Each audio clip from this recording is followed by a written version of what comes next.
So my favorite thing about Rusty is Susan. It's you don't. I know you're used to that. So Rusty came, and Rusty gets paid to come to church. Susan comes for free, and almost immediately Susan jumped in volunteering with our children's choir, and to me that was more impressive than anything that Rusty has done in 10 months. And so Susan, we love you. And we mostly kept Rusty around so we could have you, okay? We are going to miss Rusty. Rusty has just really been a huge help for us as a staff, not just what you see on Sunday mornings, but during the week in our staff meetings. He really brought a lot of experience, and he taught me a phrase, whatever it takes attitude. And I think that we've had something like that, Chuck, but when you said that one day in staff meeting, I was just like, man, I want to put that on the wall. And so I'm so thankful for you, Rusty. And with that being said, so this morning we're going to be in Job chapter 2, and we're talking about suffering. And, hey, look, that's a pretty good title. So I knew I was going to be preaching for a while, and the title that I had for a couple weeks was When the Pain Won't Stop. And I'm sitting in my office. I've had about 5 cups of coffee, and I'm like, I'm seeing the Matrix go by. You know what I'm saying?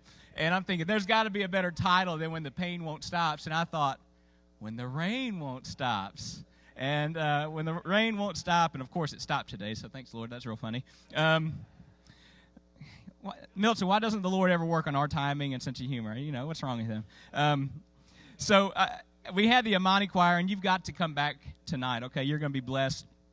Each night, we close with the time of devotion and prayer time. And don't think the Amani Uganda Choir devotion at night is what you do. Maybe some prayers, hey, can I, what are some things we could pray for? Oh, no. The girl who stood right here and did that solo, she's one of ours. I'm going to brag. We taught her everything she knows. And so we started our prayer time all sitting around the couch, and she starts singing. We have a time of worship. Try to join in singing with that precious voice. I'm just over there. I'm going to be quiet and listen. All right, so we sing about, 2 or 3 songs, and then another child, she opens up her Bible, and we were in John 15. And so she reads the entire chapter of John, and then we go around, well, what did the Lord tell you in John 15? And when we say go around, like, okay, Rusty, you don't have an opinion. Okay, Susan, what about you? No, everybody has to say something, And so the little girl who sang, she said, well, I just have a word of encouragement for you. I believe that the message here tonight is that there are 2 paths.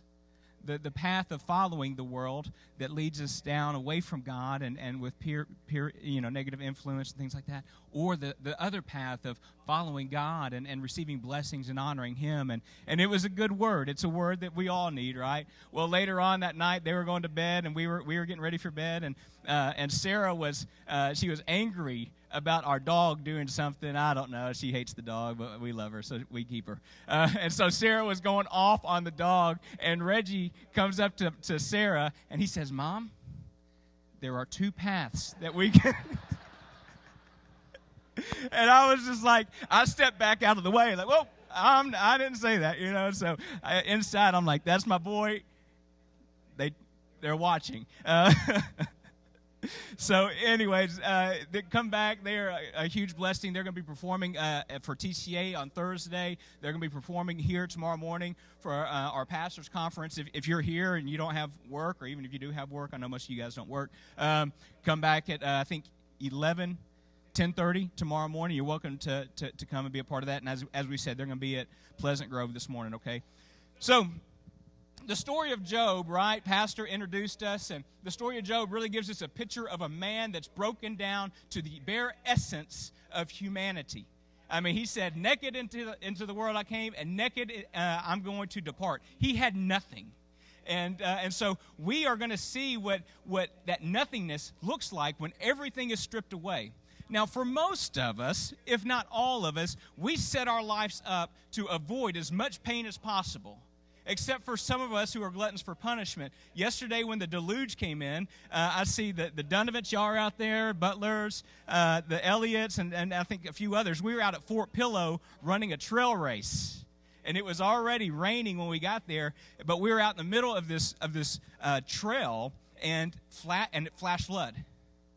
It literally flash flooded, and I had come through, and I got to miss most of it because I'm a road runner. But Gary and them, they actually got there late. This is what's crazy. Gary and Stephanie were running the race, and Logan, did you run yesterday?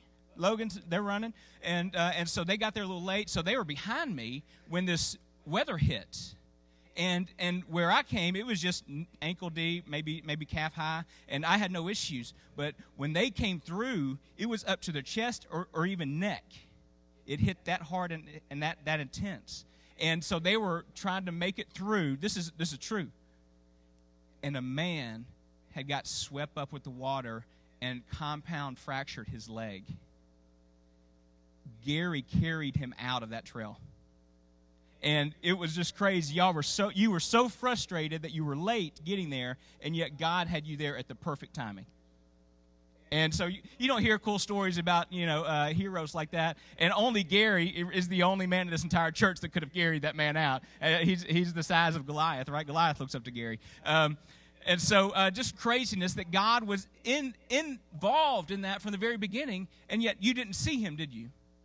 You didn't see him. All you felt was your frustration and anger at the current situation. And that's exactly what's going on with Job. He doesn't see God. He doesn't feel God. All he feels and sees are his frustrations and the anger and pain that he's dealing with. So keep that in mind as we go through Job chapter 2. Okay, we're going to start with verse 1 and read on through. On another day, the angels came to present themselves before the Lord. And Satan also came with them to present himself before him. And the Lord said to Satan, "Where have you come from?" Satan answered the Lord, "From roaming through the earth and going back and forth in it."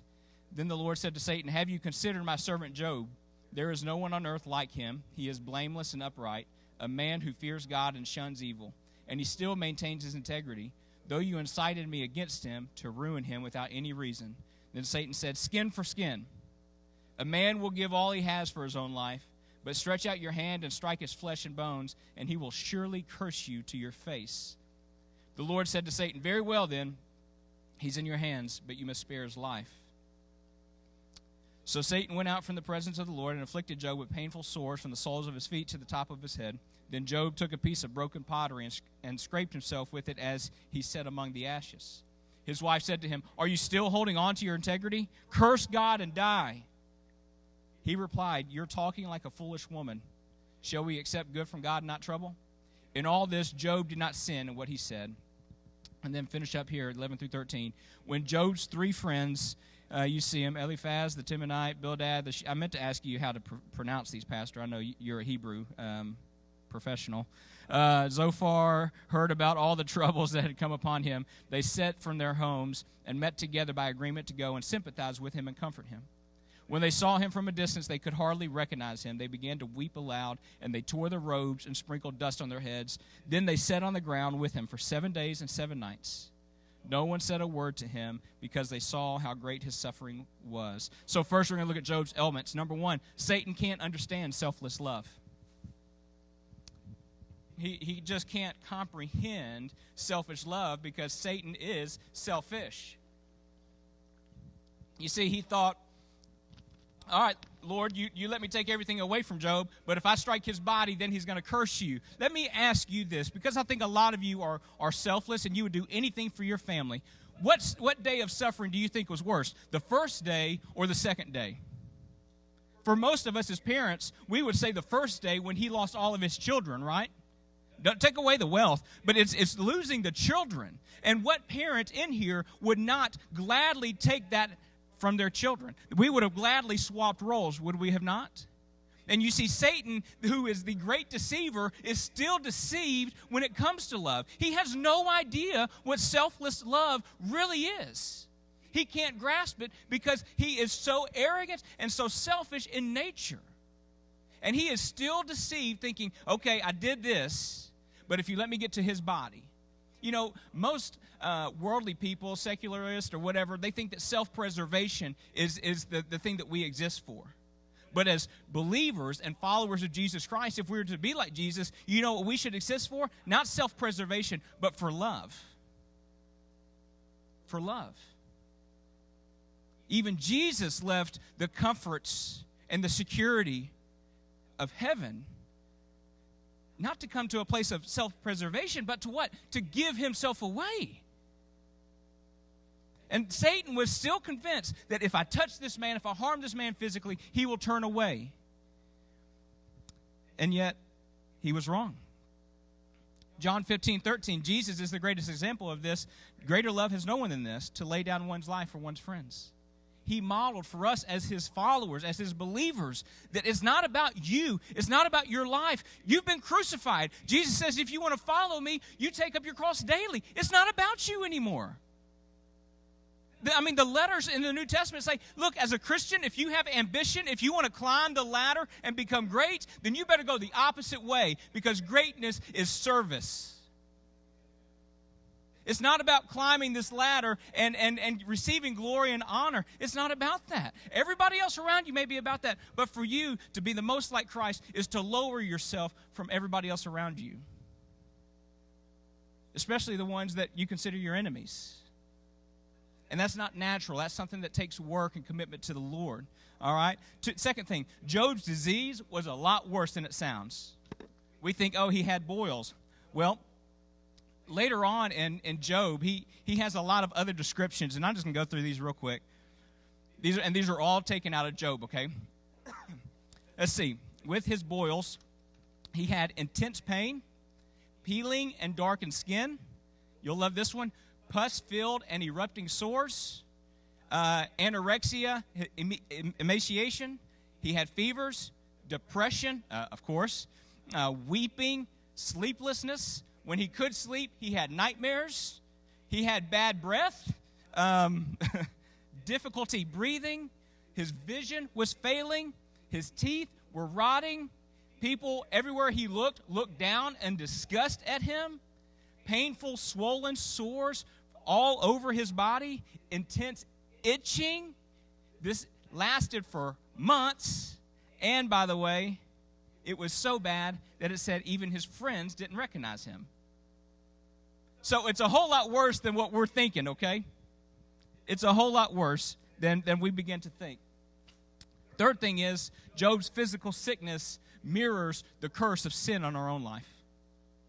Man, the Lord gave me this the other day. I wasn't planning on hitting on this, and I was just thinking, man, I was reading the descriptions of that, and I was thinking, that's terrible. And then I started thinking about the impact of sin on my own life and how that's even worse. You know, we have this, and I've used this illustration before, and I know it hits home. You know, we entertain a little bit of sin in our life, and we think that we have it under control. It's like the metaphor of adopting a little bitty lion. You know, we adopt this lion. You've heard me say this, and we call it Fluffy. And we love Fluffy. We let Fluffy sleep in our room. We feed it. We have this gigantic litter box for Fluffy, and we just it's beautiful. But then what happens over time? Fluffy starts getting bigger. And we still love it. We walk it, you know, and then Fluffy gets bigger. And then one day, as we're just roughhousing and wrestling, Fluffy knocks your head off literally with his paw. Are you mad at Fluffy? I mean, isn't that what lions, who you gave a cute name Fluffy, isn't that what lions do? They're not supposed to be house pets. They're not supposed to be handled in that way, just like sin is not. We think that we have control of certain sins in our life, whether it's drinking or drugs or things like that we don't even consider to be that big of a deal. Gossip and lying and deceiving. We think that we have it under control, or that we could spend, maybe it's not even your own personal sin, but you're surrounded yourself with people who are constant worriers and gossipers. You really think that that's not going to impact you? In my youth days, I always told parents, well, my kid's doing this, my kid's doing that. I say, write down your kid's top 5 friends. And when they're all hellions, I like to say, that's where your son or daughter's going. Who are your top friends, and I will show you where you're going. So, guys, I believe that somebody in here, probably multiple people, are dealing with Fluffy in their life, and you don't know how to get rid of Fluffy anymore. It's just been a part of your life for so long, and it takes something radical, guys. It takes something radical, and it doesn't happen with one decision. You know, it happens with one small decision, then one small decision, then one small decision, and it's not one small decision a day. Guess what? It might be 20 decisions a day. You might have to make that decision every day. I'm not going to touch the bottle, or I'm not going to eat this, or I'm not going to go here. And you might have to decide. You might even have to plan your day out in the first thing in the morning. How am I going to avoid this temptation? It takes work. It takes work. You know, a lot of us, we think, man, the devil's really good at attacking us. Hey, truth be told, the devil doesn't have to be good because we fall in such bad routines that he's like, oh, okay, I know you're going to be here at this time of day. I'll get him there. We're creatures of habit. And so, look, as you think about how bad his physical sickness is, please understand that your spiritual sickness is much, much darker and worse. It's much worse. Next thing, let's look at Job's wife real quick. Poor Job's wife. Poor Job's wife. And I'm serious. I think that Job's wife gets a real bad rap here. She says, curse God and die. But can we be fair? I like to encourage people to, instead of seeing the worst in people, let's work really hard to see the best in somebody. Even when that takes real, like, laser sharp focus, you know, because some people just have a little bit of good in them, right? I like to try to see the best in people. And what I see here with Job's wife is she lost everything too. 10 kids the day before, or a few days before. She lost her status as being one of the wealthiest women in that area. And now her husband is deathly ill.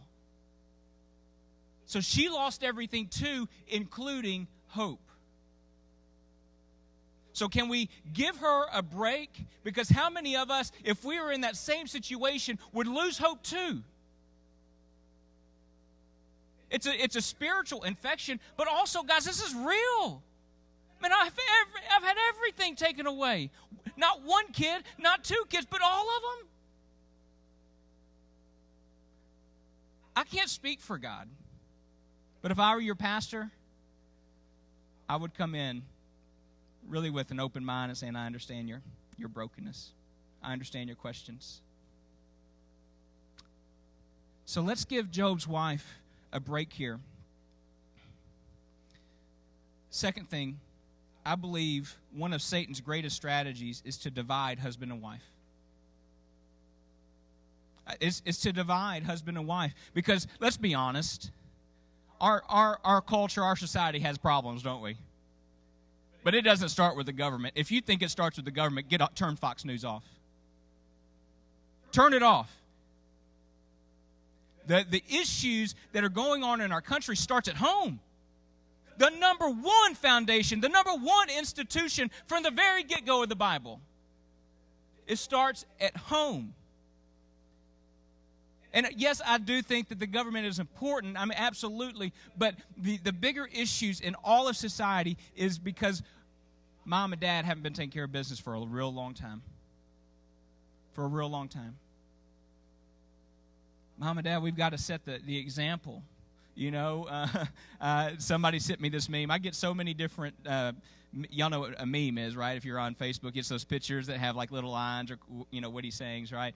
And I get them all the time. And one of them was, 0.0297 children will grow up and become a professional athlete. But 100% of children will stand before Jesus one day. You know, and I'm like, wow. And I know it's easy for us as pastors to rail against travel sports and things like that. That's not what this is, because I'm so thankful that mom and dad in those travel sports are spending time with your kids and making memories. So this isn't me railing on that. But what I am saying is, you know, it is important for us to have our children here. And they see not only what we do, but they also pay attention to what we don't do. And so, mom and dad, be ever wise. in committing our children's lives to the Lord. Lead the way. You can't make the decision for them. You're not going to stand at the throne of judgment with them. They're going to stand on their own. And so it's very important that you raise your children up in church. And so when they say, I don't want to go to church, or I don't want to go to youth group, or I don't like singing, hey, listen, they probably don't like math homework. They probably don't like eating their broccoli. They probably don't like listening and doing their chores, but you make them do it anyways. Sorry, Braden, I didn't mean to get your dad to do that to you.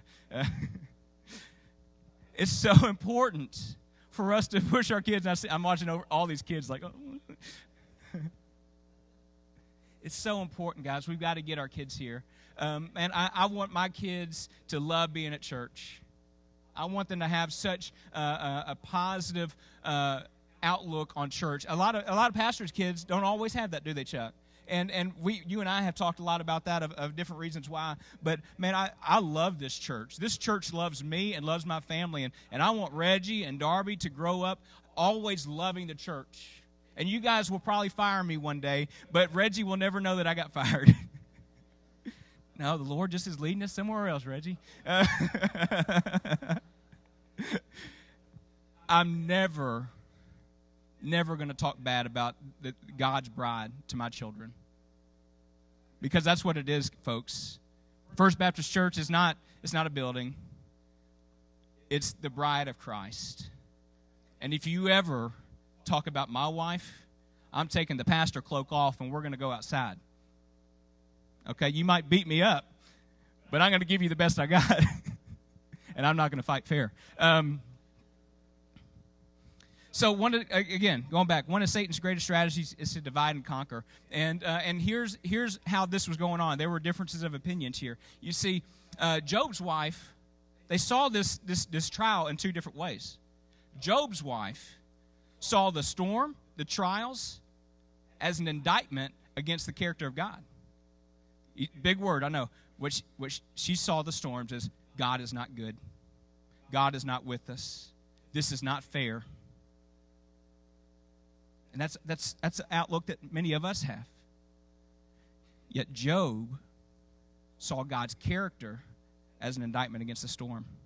The difference here is Job, he said, yeah, the storm's bad, but my God is badder. My God is bigger, and my God is in control. And I will accept both the good and the bad from my Lord. He knew. The difference is he knew that this storm would not be the last thing in his life. Now, he had a real bitter struggle for the next about 45 chapters. But he always knew that God was still in control. It's a big difference, guys. It's a real big difference. 3, Job was left broken physically, spiritually, and emotionally. He says, Job was actually really smart. I mean, he had to be smart to be as rich as he was. Job did not say, honey, you're a foolish woman. Guys, let's listen to this. He did not look at his wife and say, you're a fool. What did he say? You're speaking like a foolish woman. Big difference. Guys, you need to be writing that down. Say, you're like a nagger. Don't say she's nagging. You're like this nagging woman that I work with, all right? Kind of gives you an escape, all right? But he's totally broken. And he's sitting here thinking, I've lost everything. Everything. Look at me. The one person that I never thought that I would lose or abandon me. You too. You too.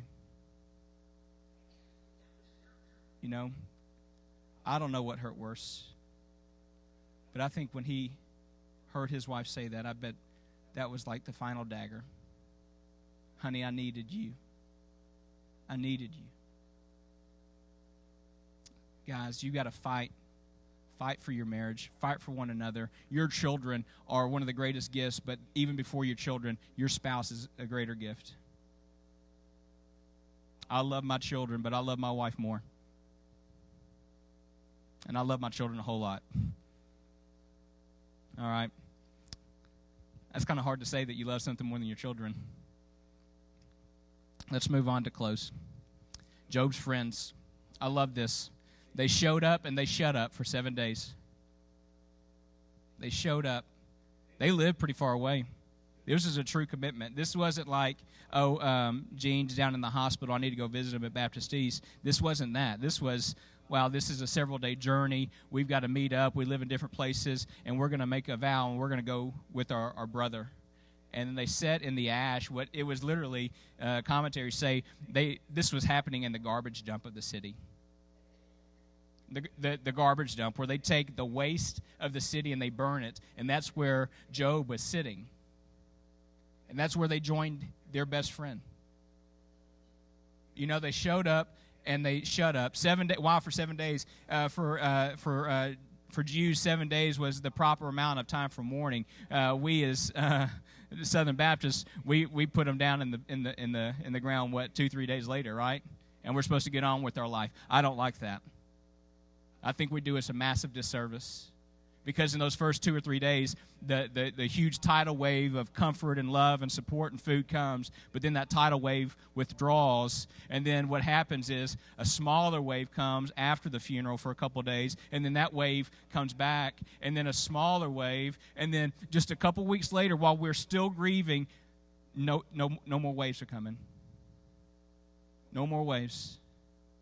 And so if you're a Sunday school teacher in here, file this away in your heart. Yes, we want, as pastors, we want you to be there immediately. But let me tell you something. We really want our Sunday school classes and the meals, we want you there 3 months, 4 months, 5 months. All right? So file that away, leaders. It's not just the immediate showing up. It's later on. And then, what can you do? What can you do in time of suffering? Show up in the pain with food, drinks, and a hug. One of my favorite lessons that I've ever learned in this church was by Milton. And he said, show up with a bucket of chicken, give them a hug, and then leave. I did this back in July. You know, we were going through a pretty big trial with when Michelle passed, and man, I saw it. I saw it with this church. I saw it with people in Lauderdale County, Tipton County. I mean, one of the biggest funerals ever. And just showing up with the bucket of chicken, giving them a hug around the neck.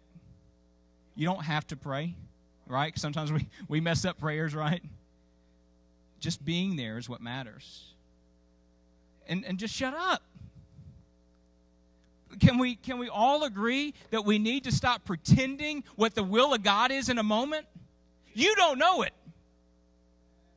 You don't know it.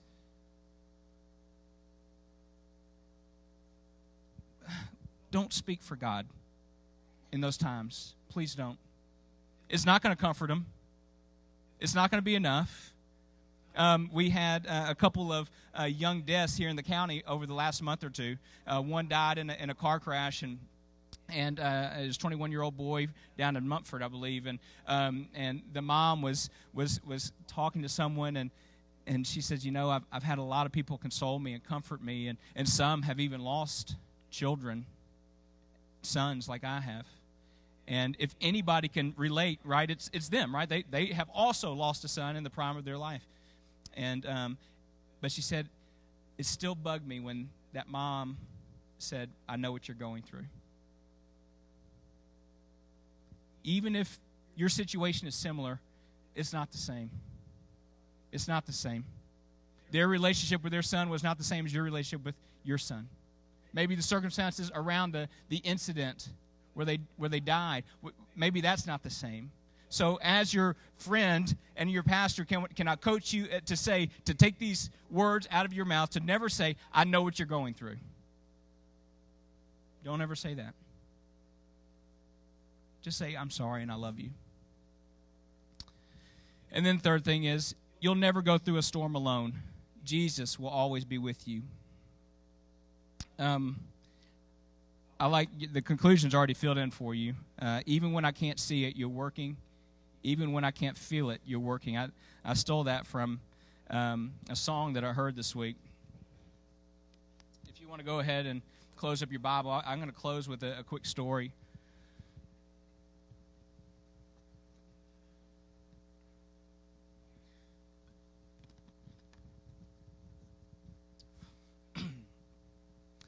So a pastor was telling this story. He was at home one day, and somebody knocked on the door, and she says, "Hey, are you a pastor?" And he says, "Yes, ma'am, I am." She said, "Well, I go to the Baptist church down the road, and my dad is at home dying. And well, I've asked our pastor to come and visit him 3 times, and he says that he would, but he gets busy in his sermon preparation and running the church. And, I hear this story, I'm like, man, I'm guilty as charged, right? And so, and she said, I just need somebody to come and visit my dad. He's on the verge of dying. Will you do it?" And he says, "Yes, ma'am, I'll be there in 10 minutes. So he shows up at the lady's house, and he goes into to the room where her dad is, and he's bedridden, essentially, and he's propped up on 2 pillows. And right next to the bed is this chair. And so he comes, and he says, "Excuse me, sir, I guess you were expecting me. I'm here to meet with you." And the sick man says, "No, who are you?" And he says, "Well, I am Pastor so-and-so, and your daughter asked if I would come and visit with you. I assumed you were expecting me because I saw the empty chair next to your bed." And he said, "Oh, the chair." He said, "I want to tell you about that chair. Shut that door, please."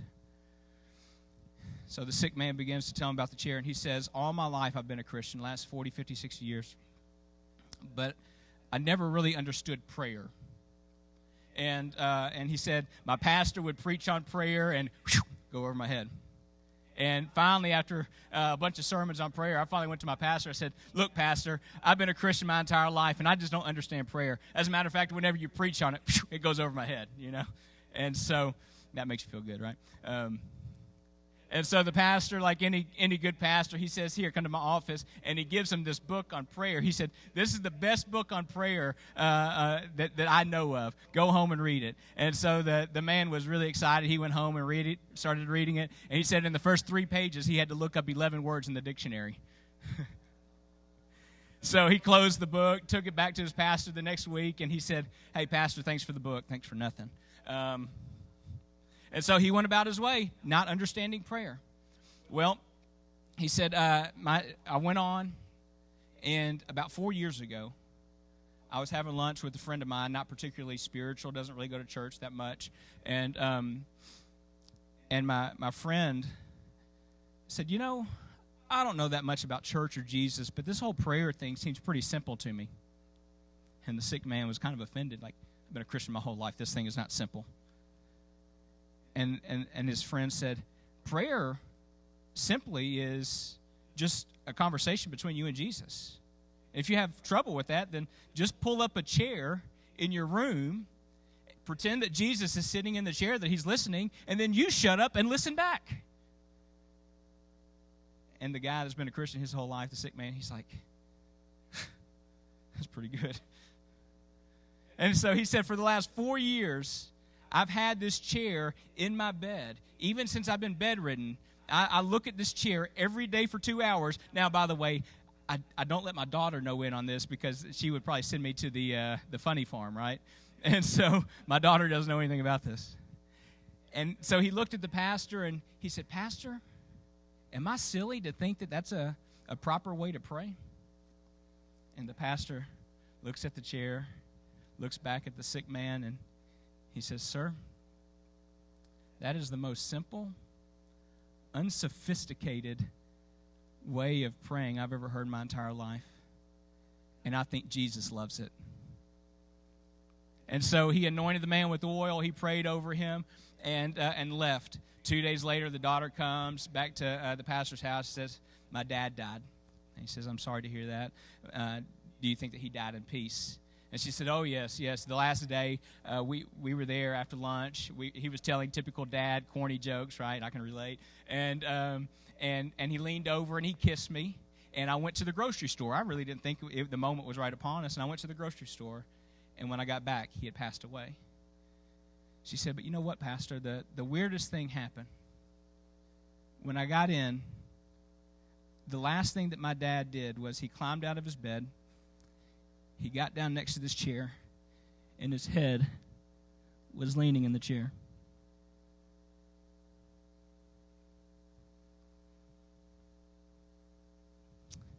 And The pastor just thought to himself, that's the way it's supposed to be. You see,